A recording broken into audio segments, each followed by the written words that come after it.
Hello, everyone, and welcome back to episode 10 of our COVID-19 series. My name is James Donnelly, founder and CEO of the CAS Group. I'm joined once again today by the Donna Berger of the law firm. Donna, say hi. Hi. We're on our every other week cycle right now, and so I know I've got a lot of pent-up questions, Donna, and we're also going to be back on June 24th, 2 weeks from now. And I just wanted to mention, we've had such fantastic response to these webinars, Donna, that we think that we should be carrying them on even beyond COVID, which we hope is sooner rather than later. But there's so many things to talk about with our boards. So I'm not sure the frequency, maybe monthly when we're done, but you know, there's hurricane and budgets and legislative updates that this will be a great platform for. If that's your invitation, James, okay, I'm in. Absolutely. Yeah, it was a little indirect, but thanks for picking that up. And I also want to remind our listeners that if you have any issues technologically, just log off and log back on. That usually fixes it. And also, if there's anything we talk about you'd like more information on, you can go to info@castlegroup.com. And all the past episodes are on our webinar page at castlegroup.com in case you missed one. I hope you didn't, but if you did. And then finally, I always like to remind our listeners that Anna is so generous with her time and her brilliance, but she is not giving us legal advice today. So we hope we make you more efficient askers of your own legal counsel, unless Donna is your legal counsel, and then I think they're getting a freebie here, Donna, if they're your clients. I hear from them, yes. So here's what I thought we'd do today in terms of agenda. We had some fantastic response to our polling and great interest. And Donna, they want us to ask more questions today, so we are. And we were also, our listeners want us to separate between condo and HOA in our 5 and better communities. So we're gonna do a little categorization today. And then there's lots gone on in the last 2 weeks. We're gonna do a little update. And then, Donna, they loved our lightning round last week. No one could believe a lawyer answered a question with one word. So congratulations on that. I did my best. I do want to say that I think you and we spoke after our last episode. We loved the polling too, because this is not a one-way conversation. We want to hear what's going on out there. I thought that was incredibly instructive.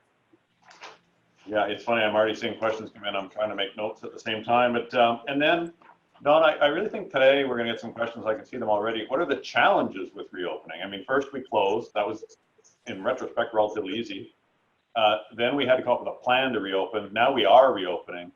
And so we'll talk about some of those challenges. And then finally, obviously, we have Q&A. We had some in advance. We have several up here already. So I thought we'd start right away with getting our listeners to tell us whether they're a condo or an HOA. So I'm going to put up a poll question 1 immediately, Mariness. And if our listeners would just answer that in the next 30 seconds, and we'll feed back the information to you. And Donna, while they're doing that, I'm also going to ask how many of our associations are 55 plus communities. So, and then while we're doing that, I'm just going to look at some of these questions. How many people are on the call and what percentage are pools in over 55? I guess we're going to answer that shortly. Can we reopen our spas? We're going to talk about pools. Our real estate showings an essential service. We're going to talk about real estate. And we stopped using our outside pool monitor. Don, I do want to talk about that. That's what I was going to write down about the necessity for monitoring. But let's start with our first poll results, Mariness. How many are HOA and how many are condo on our call today? And 57% are condo and 43% are HOA, and it's about 300 participants so far logged on today. And then immediately, I'd like to know the next question, Mariness, of how many of you are 55 plus communities? So what was that, 57-43 condo, right? Mm-hmm. 57-43. I mean, it's fairly balanced. Yeah, that's actually good.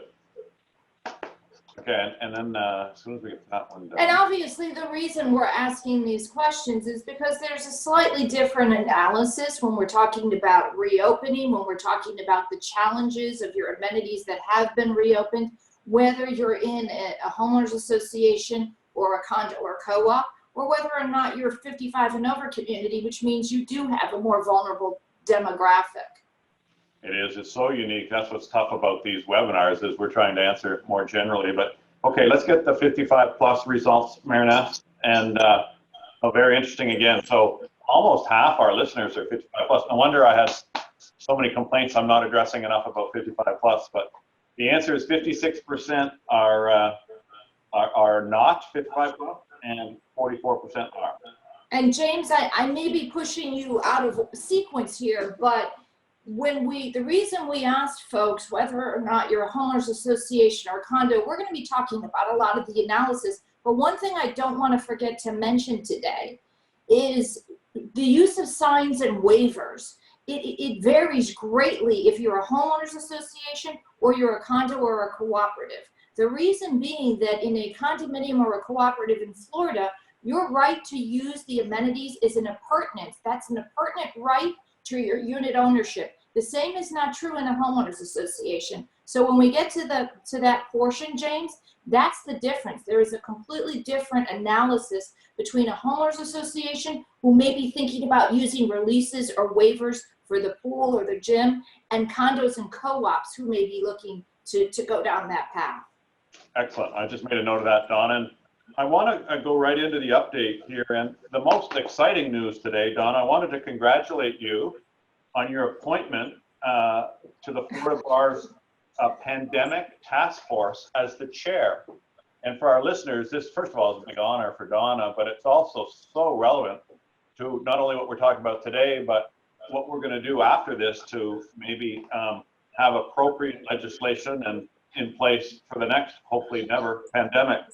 Donna, maybe just take a moment and tell us what the task force outcomes are and if there's anything we can do to help you.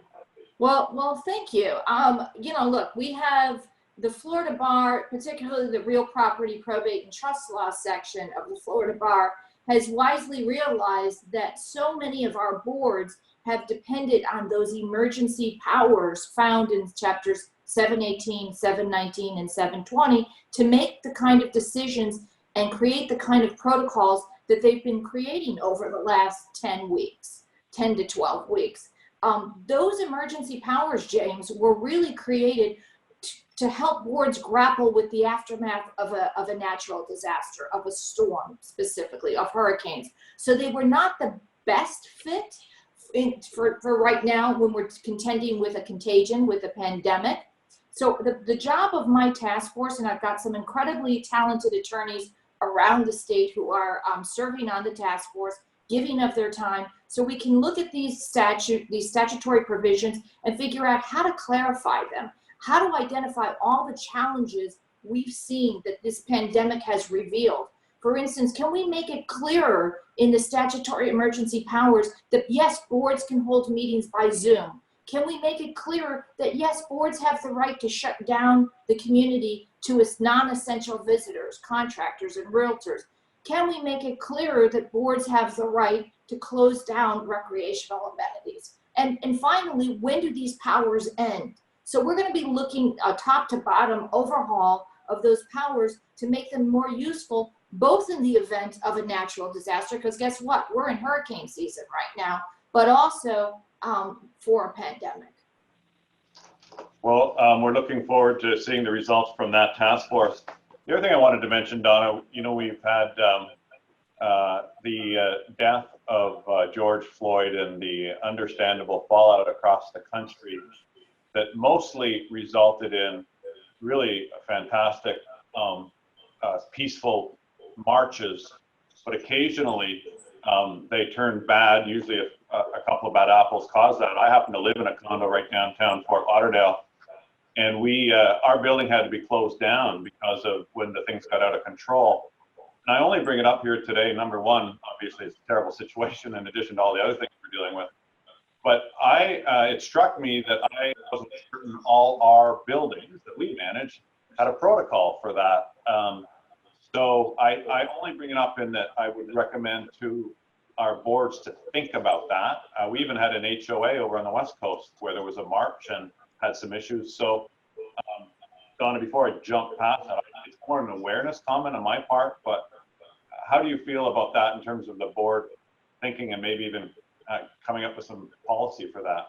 Well, I also had communities I represent, James, right in the midst of some of these protest paths, both in Miami and in Broward and in Palm Beach. And I reached out to those communities by text and I said, how are you doing? What are you doing? Just checking in, because it's a scary, uncertain time.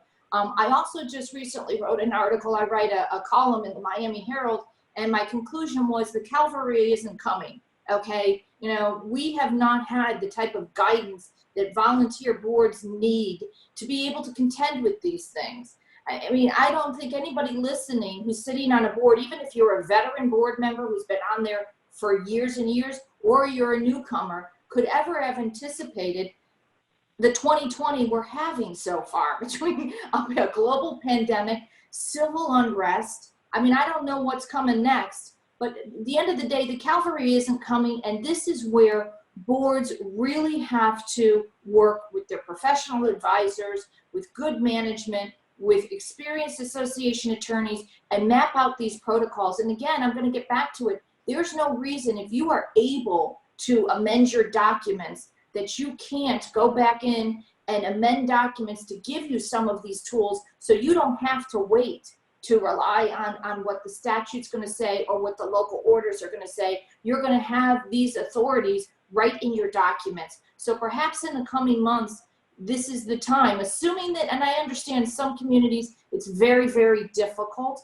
to amend the documents, but in light of the horrible year we've had so far, that might be the motivation your residents have to say, yeah, we need to update these documents, because there are things that were not anticipated decades ago when these documents were drafted. Well, that's a great point. One of my themes for today, Don, is as regulation is lifted, it almost makes the job harder for our boards, because when the regulation that was there, it was very helpful in terms of guiding their decision making. I see a lot of questions on the board already about, hey, they've lifted the regulation, but we don't think. So we're going to get into that. But just thematically, I really think our board's jobs have gotten harder as regulation is reduced, because they have to make more judgment calls. And I'm gonna walk through some of those judgments they have to make with you. I did want to, though, say we did have executive orders come out again since our last meeting, and basically in Florida, Executive Order 137 was related to the extension of mortgage and eviction relief to July 1. And also, of course, 139, which basically opened our whole state, with South Florida being a possible exception, to phase 2. And this goes to my point. Phase 2 is fairly liberal regulation and broad. So any comments on what phase 2 generally is going to do? Well, yeah, sure. Listen, the state is opening because we need to get commerce rolling here, right? But your private residential community, with the exception of mixed use communities, and we can talk about the mixed use condos and even the mixed use HOAs, where you do have some commercial units and some commercial businesses. But for the most part in Florida, the vast majority of our associations are purely private residential communities, okay? You're not engaging in commerce. You're not selling tickets for residents and owners to use your pool. You might have a guest fee, but right now guest usage, particularly in the Tri-County area, is really not indicated, because our numbers are still not declining. So there is a vast difference between the state or your local county wanting to reopen to stimulate the economy, and whether or not a private residential community needs to follow suit. The answer is it's apples and oranges. I agree with that. And the other big news today, the Miami beaches open, which are the last, I think, beaches in the state. So we really have reached kind of a milestone of reopening here in the state. I also just want to mention that on June 3rd, Governor Abbott in Texas did a similar Executive Order 26 it's actually even broader. They've actually opened up even more. And they actually are, one of the things we're seeing right now is a bit of a spike in numbers. We're up to 66,000 confirmed cases in Florida and 77,000 in Texas. And Donna, I believe that this isn't going to stop until we have a vaccine. It's not going to go to zero. So this is something, when we're setting policy as boards, we need to be thinking probably as much as another year. I mean, I hope to have something this fall or in January, but a more conservative estimate would be a year from now. So we don't need to just think, what should our policy be for next week? It could be the next year we're having to set policy for. Well, it would be great also if the insurance industry would come out with a reasonably priced product that associations could safely operate their amenities until a vaccine comes out. I got asked this question recently. Does this mean we can never open our pool again? Well, no, it doesn't mean you can never open your pool again. We're not always, hopefully, going to be living under a statewide state of emergency. There's certain events you need to look at. Certainly, if a statewide state of emergency is lifted at some point, that indicates that it might be a little safer to open your amenities. But that doesn't mean that if your particular community has challenges, that it's just states open, we're open. It's not quite that simple. It is not a one size fits all. If your community has particularly, we've got a lot of 55 and over communities listening. You do have a vulnerable demographic. You have to take that into account. If you have currently or have had active infections that you know about, confirmed cases in your community, that's another issue that you have to evaluate when deciding whether to open. So it's not just they're open, we need to be open. It is so much easier to sue a community association than it would be for somebody to sue a county or the state. They have what's called qualified immunity. You don't. That's the problem.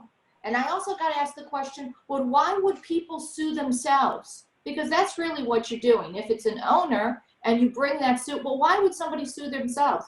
I have to ask everybody listening, how many times have you been sued by your own residents, whether it's over an election dispute, a failed document inspection request? You've been sued over parking spaces.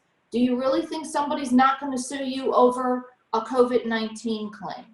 So people do sue themselves, but the other issue is it's not just your owners, it's other residents, it's other guests, it's other invitees who might also bring those claims. So it would be great if there were insurance coverage, because as you said, James, and you're absolutely correct, this could be going on for many, many months.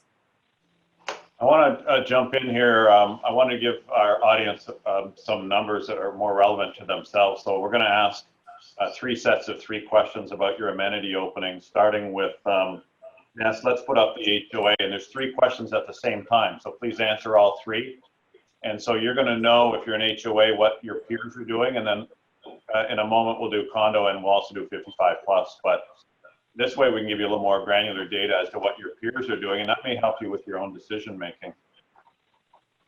Donna, just to tee you up, as soon as that results come in, I want to talk about the confusion over emergency orders and the DBPR.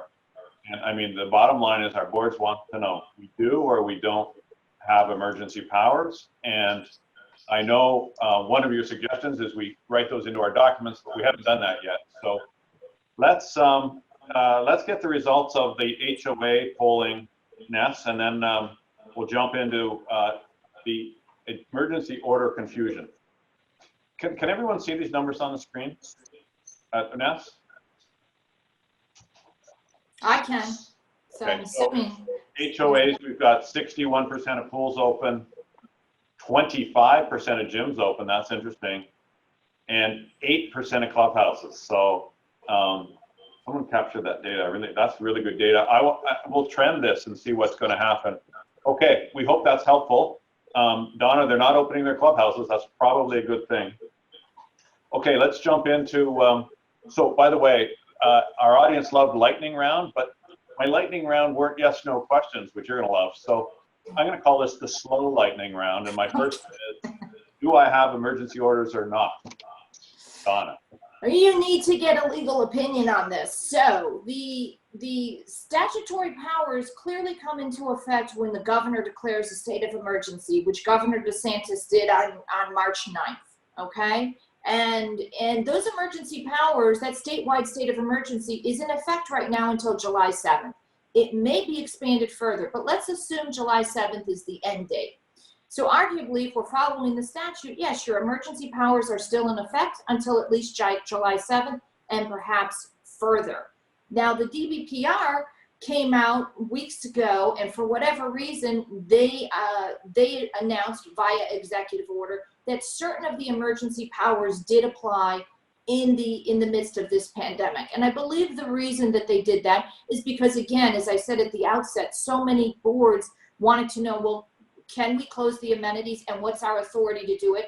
Because a lot of them did not have language like that in their documents. And all attorneys that I know were relying upon the emergency powers to say, yes, you can close amenities. Yes, you can restrict visitors. Now the DBPR came out almost 2 weeks ago saying emergency powers end June 1st. Okay. And that was a big issue.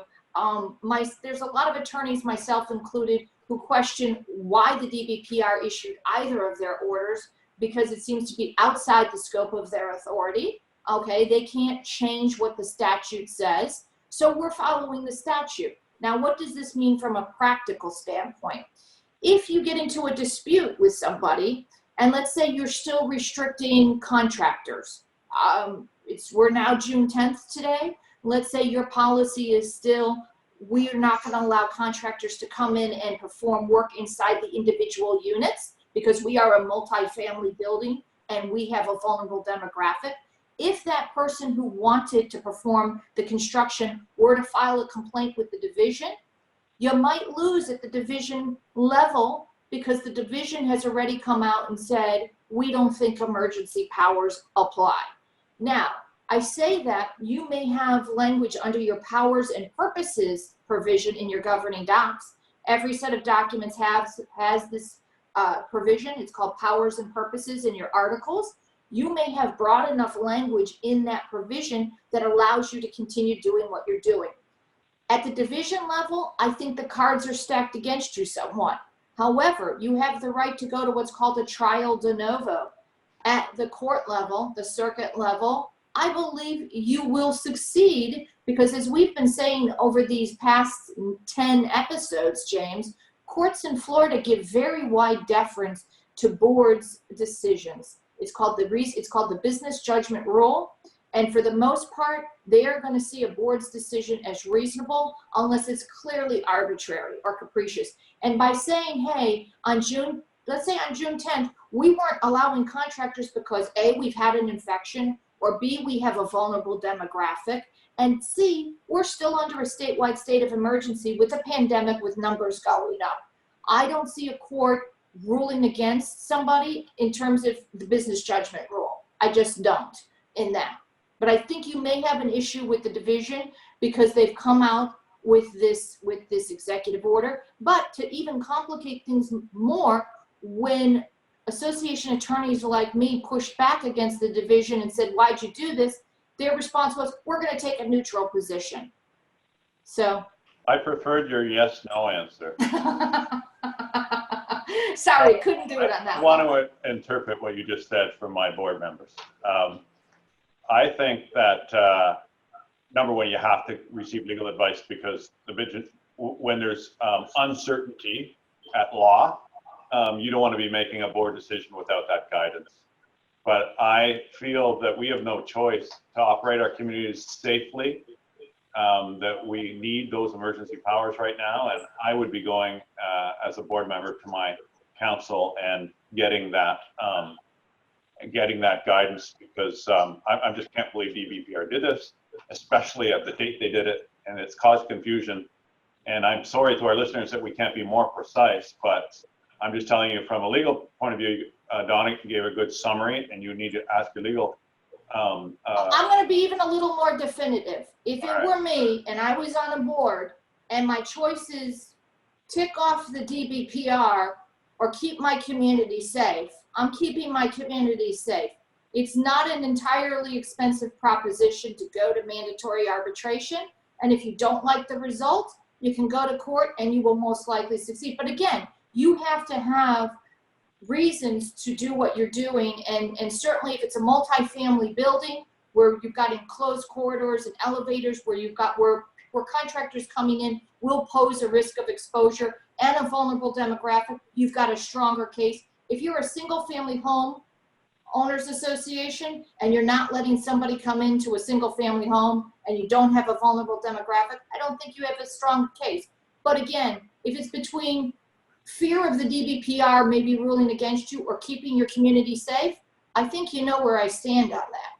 Yeah, and I do. I stand in the exact same position. You just said it way better than I would have. But I think that's good. That's as much clarity as we can provide everyone. By the way, Don, I'm getting a number of questions about the data.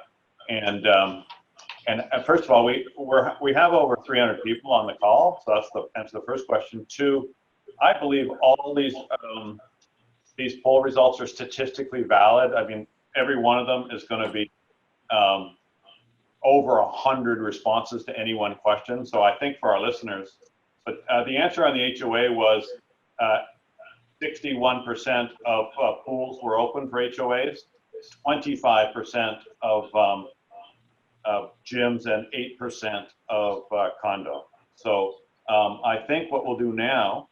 But James, we don't know if that's the Tri-County area, right? We have people tuning in. Right, so we have some like Orange County, Okeechobee. These counties are not hotspots. And they may not have even had orders in the first place requiring pools to be closed. That's true, and it's one of the problems of having a statewide webinar is we can't get more precise than that. But I think since we're on the polling, let's put up the same questions for the condo, see what they come in at.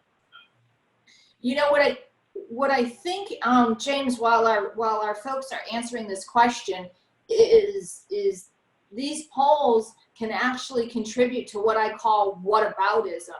So I've had a number of associations say, well, we're closed, but the neighboring pool is open. So why can't we open? This becomes a particularly huge issue when you've got a large master community with a number of sub-associations and you've got differing viewpoints on reopening. And sometimes it's not even within the same master community. It's just, like along the Galt or along Ocean, any strip where you've got a number of associations, one after the other. People do compare. We get back to that.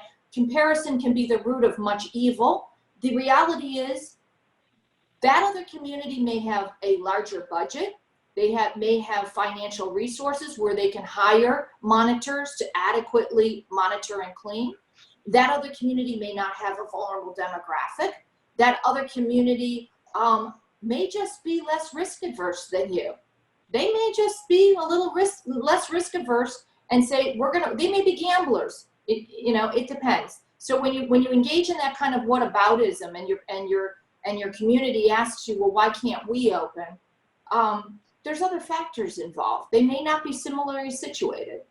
Well, it's funny, I have a question right now. I'd like to know, of the 61% of the pools open, how many have maintenance and staff to monitor, which is your point exactly, and answer that obviously is we don't know. But let's put up the condo and look at all we're trying to do is give you some reference points. We're not saying you should or shouldn't do anything, but in condos, we have 76% of pools open, 41% of gyms, and 18%, which are mostly common areas in that. So looks like, interestingly enough, we have a few more openings on the condo than the HOA. That makes sense because you're all living in the same building.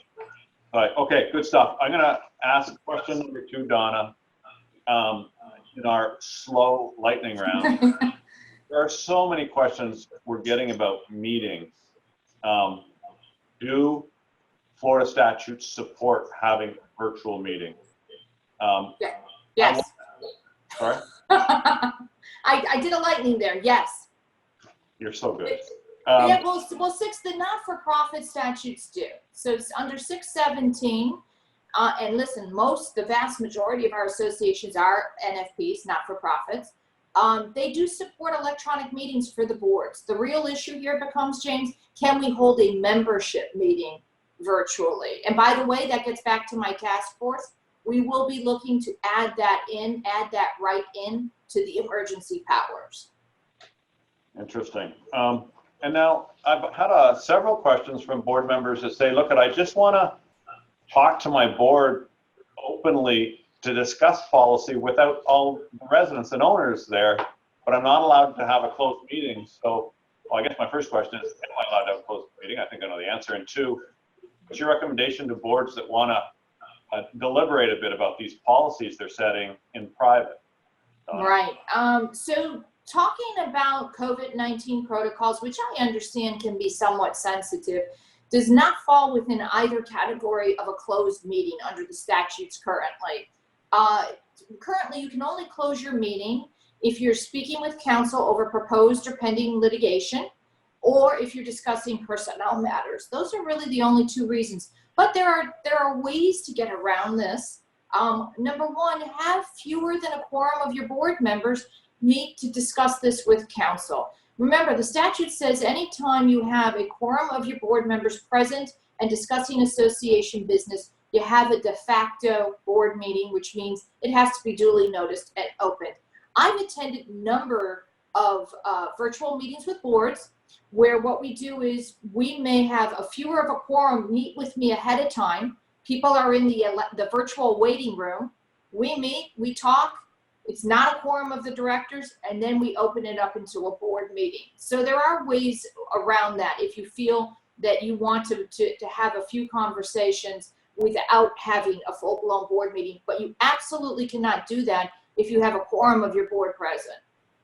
You know, you and I talked yesterday about this, and I thought your suggestion was brilliant, and I just want to repeat it for our audience. You can't have a closed meeting to discuss COVID policy.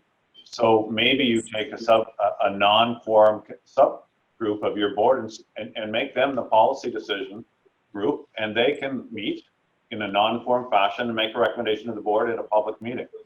So, and do that by board resolution. Take a board vote, appoint one, appoint two or three, depending on the size of your board, but it has to be fewer than a quorum. Pass a board resolution at a duly noticed meeting, by the way, and appoint them as your COVID committee to meet with counsel to discuss reopening. Obviously, when the protocols are released, that needs to be at an open, duly noticed meeting. I have a couple of questions or comments coming in. Can't we just email each other our thoughts? Ooh, email, listen, the statutes and the administrative rules clearly prohibit voting by email. And I know people have gotten a little into the weeds with this, but you can't vote by email. And the reason for that is the legislature wants your owners to have an opportunity to see you engage in the deliberative process, okay? They want to see the back and forth, and frankly, they want to see who's agreeing and who doesn't agree. And I want to talk for a minute about boards that are not on the same page, because that's really important, James. But no, you can't vote by email. Can you have some discussion by email? You can, but I wouldn't say too much discussion. Again, that's the type of discussion that they want to see at the meeting. And it's discoverable. All those emails are discoverable, so you better be very careful on what you put in an email. Okay, excellent. And then I think the final one is I'm getting a lot of asks about, should we start meeting in person again versus all these Zoom meetings? Comments, Donna? If you have the physical location, you know, it's going to depend. Some communities now, James, have opened up because people have emptied out. They've gone up north. If you've got a community that's very seasonal, you may have a skeleton crew in residence right now. And so you may be able to easily space out people and socially distance. If you don't have a large outdoor area, perhaps you have your meeting outside, which is going to be preferable. But remember, the CDC, you know, I just looked at this today for another client of mine. The recommendation is still, believe it or not, 10 people or less if you're in a place, if you're in a hotspot with a vulnerable demographic. So again, the last thing you want to be doing is operating below CDC guidelines, below county guidelines, and all of these county orders have incorporated CDC guidelines, as has the statewide state of emergency. Those are your vulnerable areas. If God forbid you were sued, you know plaintiff's counsel is going to connect those dots and try to walk through and see where a board may have been operating beneath those guidelines. Well, I think that's good guidance. One of the questions earlier, and for the audience, that they fly by me in front of me here, but one was, are the group of 10 gatherings still relevant? And I think CDC still does recommend it. I don't believe that the executive order specifically says that, but again, it's more a best practice than. Well, it is, but remember, it's the CDC guidelines right now, because I read it this morning. It depends where you are and what your demographic is. So it is not recommended if you're in a place of community spread, which we still are in the Tri-County area, or if you have a vulnerable demographic. But again, reach out to council before you schedule that in-person meeting. In some communities who may only have 7 or 8 people in residence, then absolutely. Why not? You can space out the chairs. But for buildings with hundreds of people, and by the way, we're also heading into rainy season. I'd hate to see your outdoor membership meeting get rained out. Yeah. Okay. Moving on to our very slow lightning round. Elections. Just a data point for our audience. We've been recommending from the beginning of COVID that you do not alter your collection policies. And we've been reporting monthly on whether accounts receivable across Castle's portfolio has been increasing. In other words, are more people not paying? And it's been really, really solid. I will tell you, we've just had the first increase, about 3% increase over the prior year. So that does show us there are some of our owners starting to have some difficulty. But I'm not sure that changes the recommendation of status quo on collection policy. Donna, do you agree? I do agree, but I also think, James, this might be the time that if you've been having issues with your collections, particularly with your collections attorney, you don't know what's going on, you don't get regular status reports, things seem to be stuck. Now's the time, because you've just said you've had a slight uptick in delinquencies. That might grow to be more than just a slight uptick as in the coming months. So now's the time to really revisit your collection policy, not abandon it, but figure out if you've got any gaps in that policy, anything you need to tighten up. And if you've got concerns that that the cases you have had have not been moving along, you're going to want to get with your collection attorney and fix that right now, because there is the likelihood that there's going to be an uptick. So if you've got a problem right now with just a few cases and you don't feel that you're getting responsives in a timely manner, you don't feel that your collection cases are moving the way they should, now's the time to start scrutinizing your current collection policy and figuring out how you can improve it. Yeah, and Donna, it doesn't mean we can't make accommodations for legitimate hardship cases.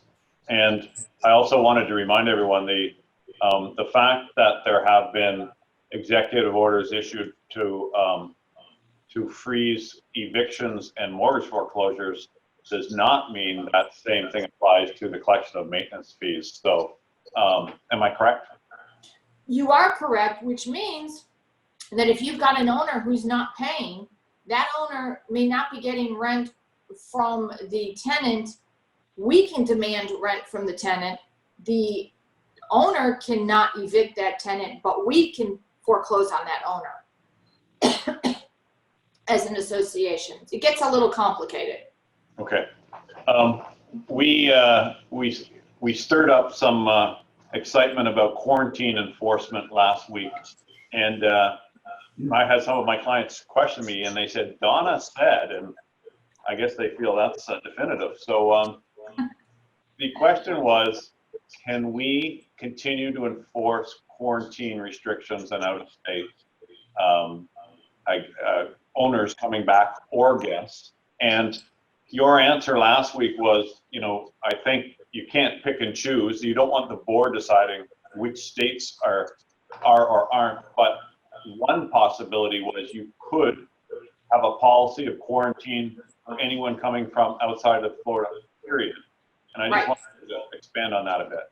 So again, this gets us back to the orders, whether it's the statewide state of emergency or the local orders, are the minimum or the floor. Depending on your particular community's situation, you can create as part of your COVID-19 disaster plan, you could certainly have a criteria that says if you're coming from out of state, anywhere, without having to get, as you said, without having to sit and figure out whether it's a hot spot, there's community spread, that's way too difficult. You could certainly say you're not going to use the common areas for 14 days. Now, that's a large restriction you're putting on someone's rights. So at this point in the game, when everything's reopening, I had a little bit different philosophy a couple of weeks back.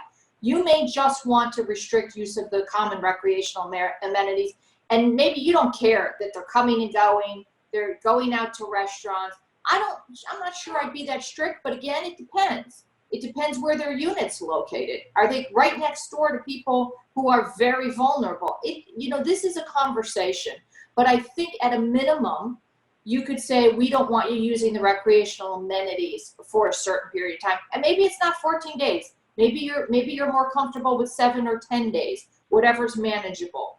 But I do think that is an option. A true quarantine situation, James, is different. A true quarantine is you're stuck in your unit. You cannot leave except to go to a doctor's appointment. That's it. That's a pretty big stick, and I'm not sure I'd use that at this point. I think what I would use is, we don't want you in our gym. We don't want you in the pool. We want you to, pretty much stay out of those areas until we know you're okay. Agreed. I see I have a question here just to clarify. You are not allowed to have a closed meeting to discuss COVID. Donna's recommendation was have a less than quorum group of your board meet to set that policy. Okay. And even if your attorney is there, that doesn't mean you can close it. The meeting with the attorney has to be about proposed or pending litigation. And right now there is none, so it doesn't fit that category. I understand vacation rentals, Donna. Oh, I want to do another poll. Sorry, I skipped by that. This is for, I think it's question 5, Ness. I wanted to help our 55 plus community get some data. Here we go. This is only for my 55 plus answers, please. We like to call them 55 and better. And my clients tell me they're way beyond 55 now, Donna. I like that, 55 and better. I remember when I turned 55, I threatened all my clients that I'd move in with them. They didn't behave. James, I'm sure they welcome that. Yeah, I don't think so. When the results are posted here, I want to ask you about the vacation rental. I believe that's now allowed. Okay. Do we have the results of the 55 plus now? So I have 60% of pools are open, 18% of gyms, and 5% of clubhouses. Those are the lowest numbers of all 3 categories, as they should, Donna. Yeah. That's a at-risk demographic, and if I were on the board of a 55 plus community, I would absolutely be more conservative in my reopening. And here's where it gets really hard, because regulation says you can, and you shouldn't, and we're going to get into that shortly, Donna, as to how we can influence our residents to support our decisions. But I just quickly wanted you to respond to vacation rentals. Yes or no? Allowed? They are allowed, sure. Right now, as part of the reopening, they are allowed. I have a few timeshare resorts that are reopening. I have other communities that are not timeshares, but they do allow vacation rentals, particularly in the Miami-Dade and some in Broward and Palm Beach. Again, you're going to have to figure out whether or not that makes sense for you. I'm going to get back, James, to amending the documents. I really think that if your community allows short-term rentals, and let's be honest, most don't. Okay, so most of the communities I come across do not allow renters short-term rentals, which are 30 days or fewer. Most have a minimum 3-month or 6-month minimum lease term. So we don't have, I don't personally have a lot of clients with short-term rentals, although I do have some. I would suggest if your documents do permit short-term rental activity, this may be one of those amendments you want to consider in the coming months to say, look, in the midst of a pandemic, we should be able to hit pause on that activity. Okay, move-ins and move-outs. Are we open to all of that now? Most of our communities are open to it. You know, look, people have to understand boards are not looking, at least the ones I've spoken to, just to be the Grinch about everything. They're trying to figure out ways to get you to where you want to go as an individual homeowner without jeopardizing other owners. You know, in some of my communities with contractors, they wanted to do full unit renovations. Guess what? They weren't even living here. So it doesn't even impact them. They've gone up north and they want a crew coming in for 4 to 6 months. What do they care? They're not even here. When it comes to move-in, move-outs, I had a community that was very stringent with their protocols. They just recently permitted a move-in. And I mean, God bless this board. And Antoine, if you're listening, love you. This guy mapped out the whole route and the cleaning protocol. And it's funny, James, the first cleaning person that the owner had suggested was not up to the task. If you're going to do, you know, cleaning in the midst of a pandemic is not your garden variety cleaning, okay? You need people who are skilled and who are using the types of products that are designed to combat a virus. If you're going to allow a move-in right now, you should do what this client has done, which is map out the route. He also this board alerted everybody that there would be a move-in.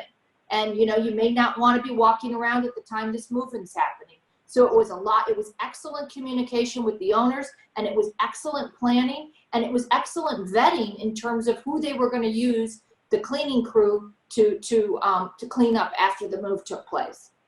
Yeah, we also, our experiences, our communities are letting the move-ins and move-outs happen.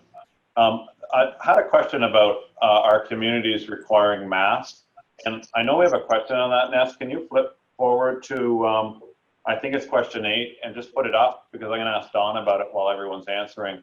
And by the way, we didn't categorize this by HOA condo, so look, it's hard to get our information that granular. But Donna, we should or shouldn't be wearing masks in our community. You know what? It's not that simple. First of all, most people hate masks, myself included. I find them uncomfortable, but I put them on when I go out, when I'm going to an essential business, if I'm going out. And most stores aren't letting you in without the mask, although I see even the retail businesses are getting lax with this, and they're letting some, you know, they're saying we want you to do it, but when they have violators, they're not doing much about it. I also read an article about the airplanes recently. It's becoming a real problem because the airline industry is not enforcing the use of masks, and you're sitting there for hours in an enclosed space. I'm realistic. I know it's really hard for boards and managers to enforce facial coverings. I get it. I also know that there's a reason that government has said we should have these when we're in closed spaces in these in these restaurants, in these businesses. There's a reason behind it. I see both sides of it. I think if you're going to make it mandatory, though, you better enforce it. You can't say it's mandatory and not enforce it. Yeah, well, I believe masks and 6 feet apart are the number 1 and 2 things you should be doing, period. Everything else is secondary. Okay, Ness, what is the results of masks? And I think, so 43% of our communities are requiring facial coverings and 57 are not. Donna, because we were not able to parse that by condo or HOA, you and I have already discussed, a condo is so compressed. The hallways, the elevators, I can't imagine not requiring masks at this point in a condo or a multifamily building that's together. Well, you know what I call condo and cooperative buildings? They're stationary cruises for the most part. I mean, there was a reason that the cruise ships had such devastating numbers because of the shared air, because of the common surfaces, because of the elevators. Listen, when this is a broad question, requiring facial coverage in common areas. Okay, a common area could be the pool deck, but you can space out and it's outdoors. What we're really talking about, folks, is do you want people in your elevators without masks? And I think the answer for the most part is no, you don't, because you can't adequately social distance in a little car, in a little elevator car. It's the same thing if you have narrow corridors. Once you get into a broader space, you may have a very large lobby where people can social distance. But James, I've got a question for you because I got this. What about employees wearing facial coverings, the front desk staff, other people, other staff members? Are you seeing? They have to. They have to. They have to. Okay, there's a whole bunch of questions. We're really having some problems, Donna.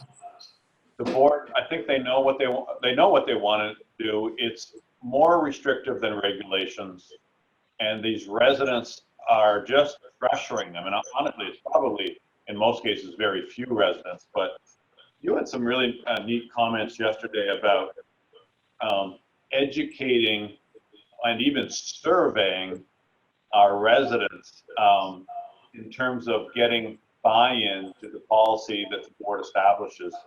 Comment on that for me. Well, we've unfortunately gotten into some sort of us versus them mentality when it comes to reopening amenities. And folks, it's not us versus them. You're all in this together. If we have owners listening right now, it's not about the board versus you. The reality is, if there is a legal misstep here, everyone's going to suffer. And the reason being is that there is not insurance coverage for this type of claim. Okay, for what I've seen in 98% or more of the policies, there is a clear exclusion for communicable diseases and contagions, period. So what does that mean to you as a resident? That means that if your board gets sued, even with a frivolous claim, because we get a lot of questions, well, how can they prove that somebody got it at the pool?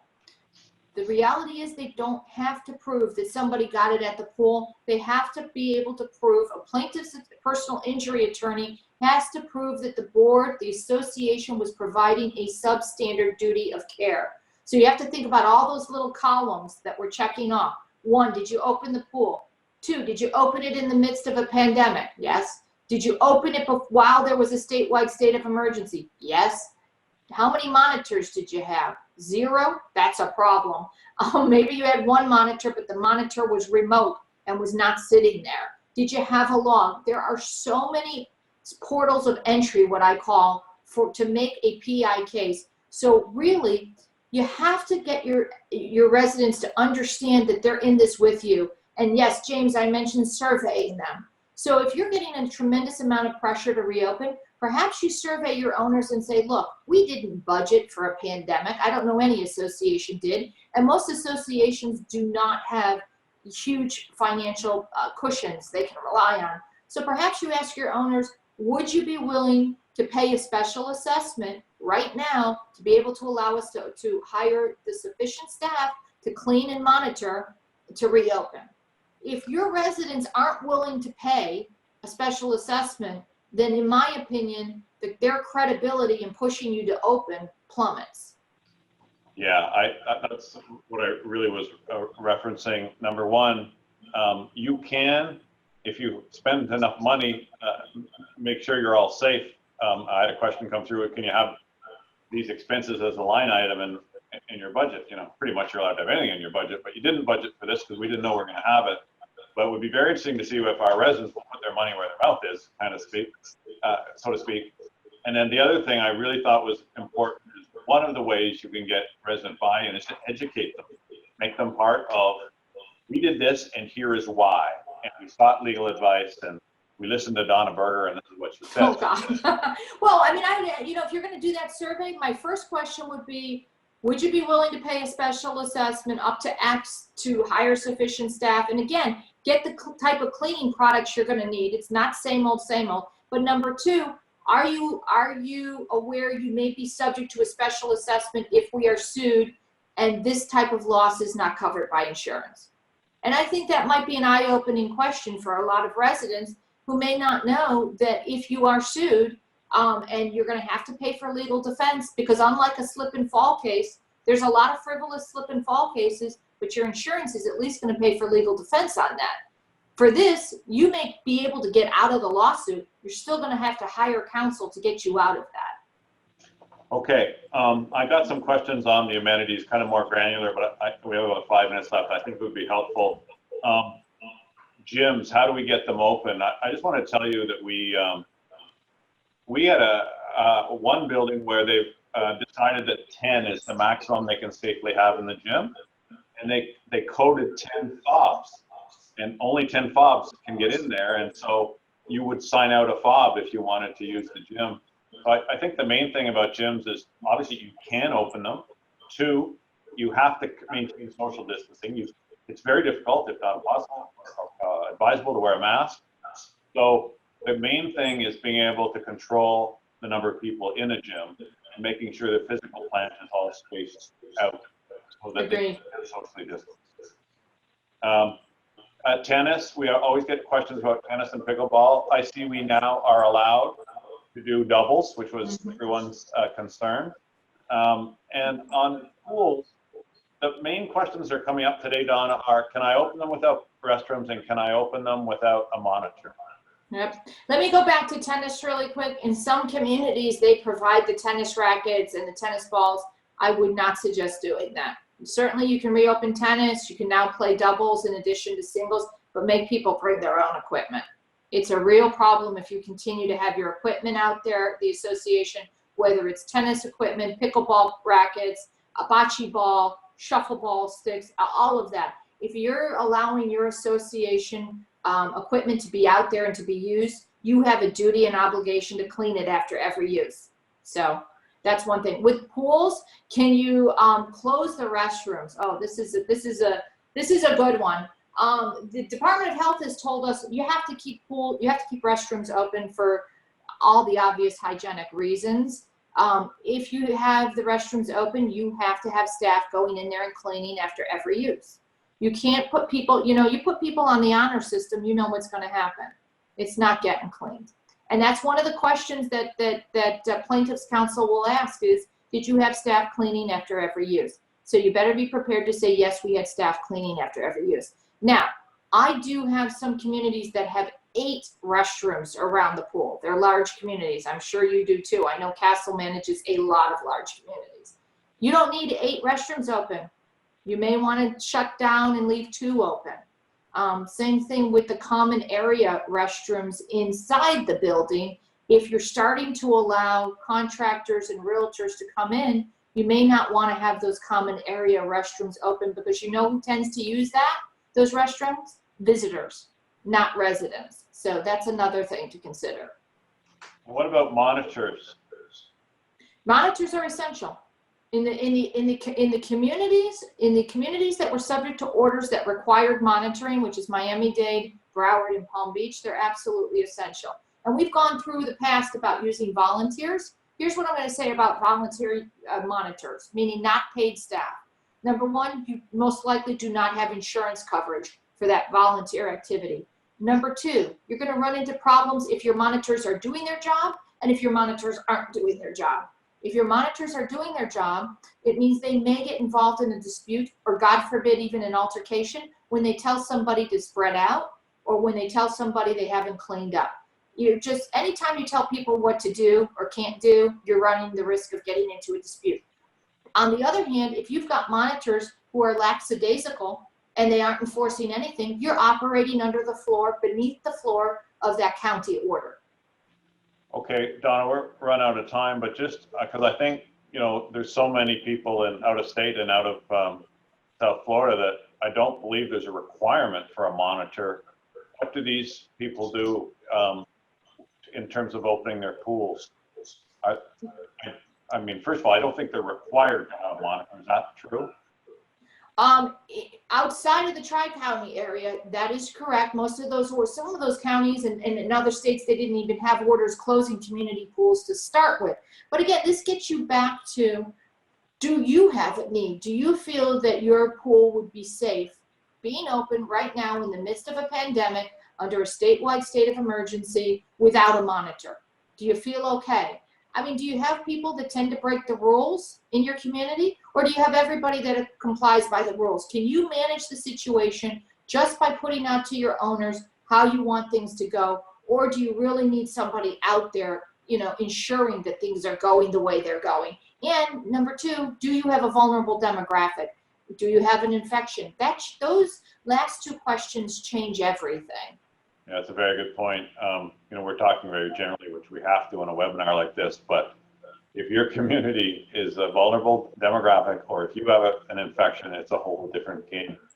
Donna, thank you. One of the most frustrating things about doing these webinars is the unanswered questions.